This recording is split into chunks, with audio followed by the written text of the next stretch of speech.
Another question for both. I've got from several people. I'm going to ask it this way. If you could recommend just 2 books for people who would like to know more about Christianity, what would they be? That's the Pastor Jay side of the question. I'll ask the same question to Hillary. You only get to pick 2. Probably 2 that I would pick. One's that I already mentioned tonight, Mere Christianity. I like it because Lewis set out to write a non-sectarian book. He didn't write it out. He was Anglican, but he did not set out to. He was an Anglican evolutionist who did not believe in inerrancy. So he couldn't even be a member of our church, really. But I love what he did because he defined he tried to say, I want to talk about just what is mere Christianity, not with all the sectarian accoutrements and all the different views of baptism and all. What is the essence of Christianity? And I think he captures it really well. So mere Christianity. And the other one, probably I think is a great compliment, would be Knowing God by J.I. Packer, who also is Anglican and British, but is a marvelous exposition on the attributes and character of God. Started out as a series of articles, became a book, and is on my top of the list of here is what Christians believe about who God is. And I think it's an incredibly balanced perspective of his wrath, love, justice, mercy, righteousness, holiness, the whole thing. Hillary, same question for you. What books can someone read to challenge their thinking if they haven't read about atheism before? I have to say that I'm definitely partial to Sam Harris's End of Faith, mostly because I read it during a really big part of my life when I was making that decision. I think that book really takes a lot of the things that many of us doubt, many of us don't believe, explains why those things don't make sense, and says, hey, I'm not so bad. It is okay. You're not a bad person. It also does not just talk about Christianity. There's a significant section about Islam in that, and about what is bad with Islam. One thing about the book, though, is that he does take the view that religion is bad for society. So it may not be the best. I haven't read Hitchens, but I know that he does not take that view that, if we didn't have religion, the life would be better. So anything by him, probably God is Not Great, would also be, oh shoot, that wasn't one of my books. Okay, I didn't say that. My second book is Religion Explained by Pascal Boyer. I think that's how you pronounce it. It's spelled like Boyer. Again, this book doesn't just look at Christianity. It looks at all religions. It's actually very textbookish. Have you read it? No. So I've given it to people to borrow, and they said, oh, I couldn't get through that. It was so textbooky. But it really looks at the history of humans and many religions all over the world, and it really challenges your ideas about faith and belief and God not by looking at the familiar, the Christianity, the Judaism, the Islam. You look at religion from Africa and all over the world. So I thought that was very good. Can I recommend one more? Well, she got 3, right? So you get to have one more. Stephen Hawking is probably, with Richard Dawkins, the foremost atheist still alive. And I just read his newest book, The Grand Design. A marvelous argument for Christianity from an atheist.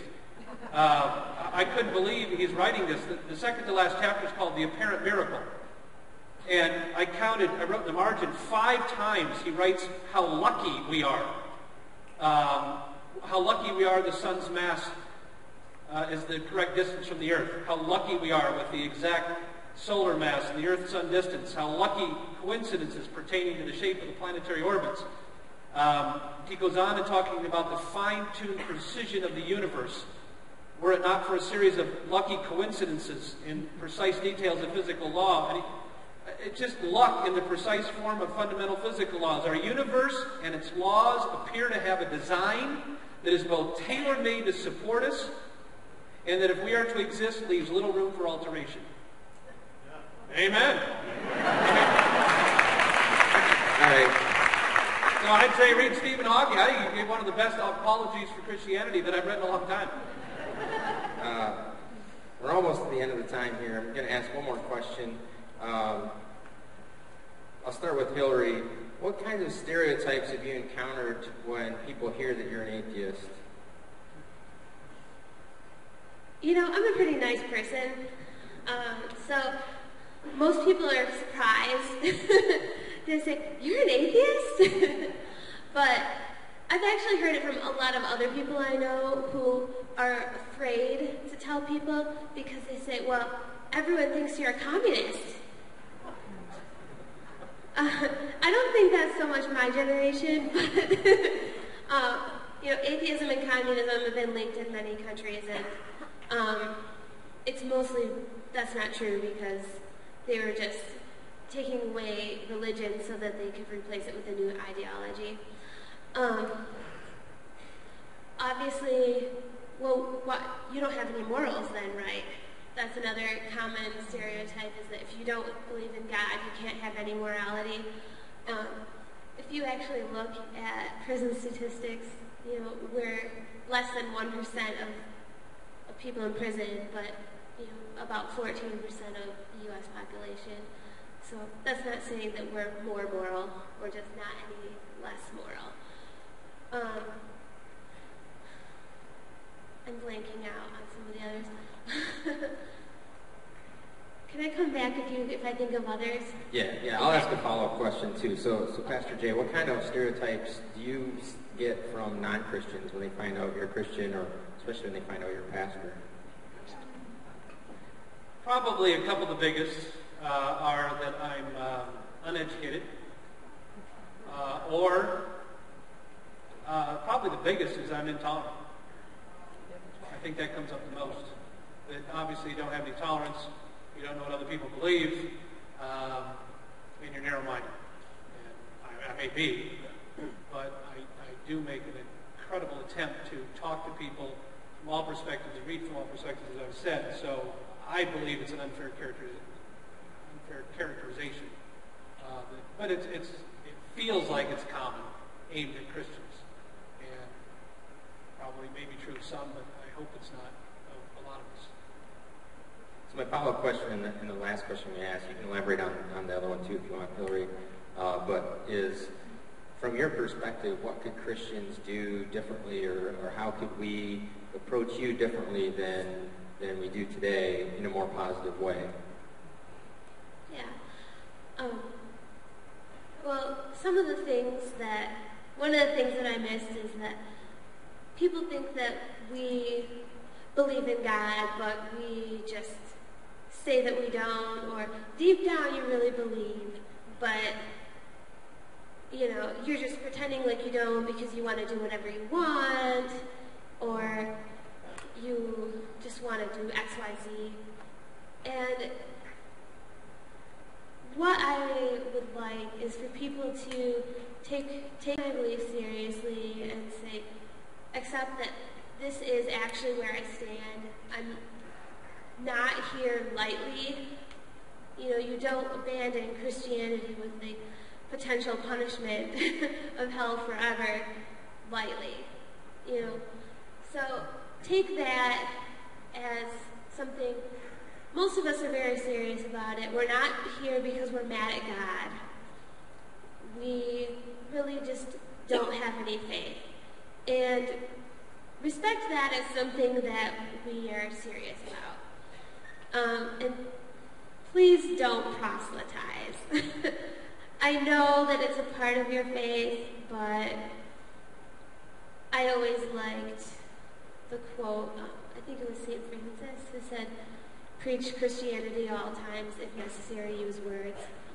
Really, I'm not impressed with when someone starts talking at me. So basically, that's just a respect, you know. So I think it all comes down to respecting me as a person and respecting my beliefs. Pastor Jay.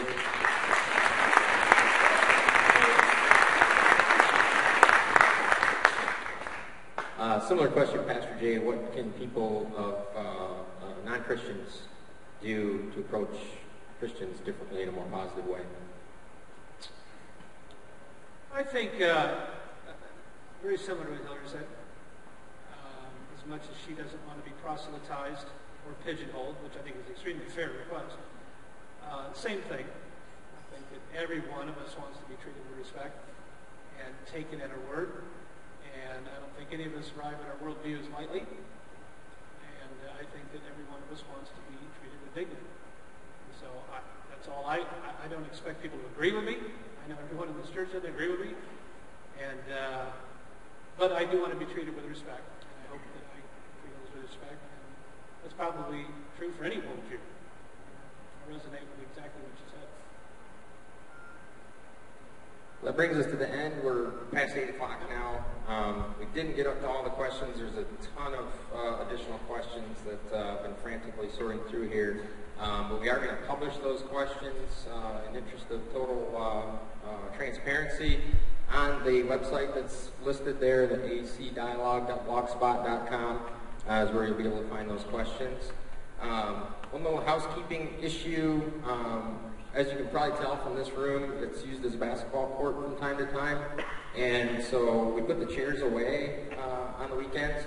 If a few people could stay behind to stack the chairs in stacks of 10, that would help us out a lot. So we can just close by thanking Pastor Jay and Hillary for sharing their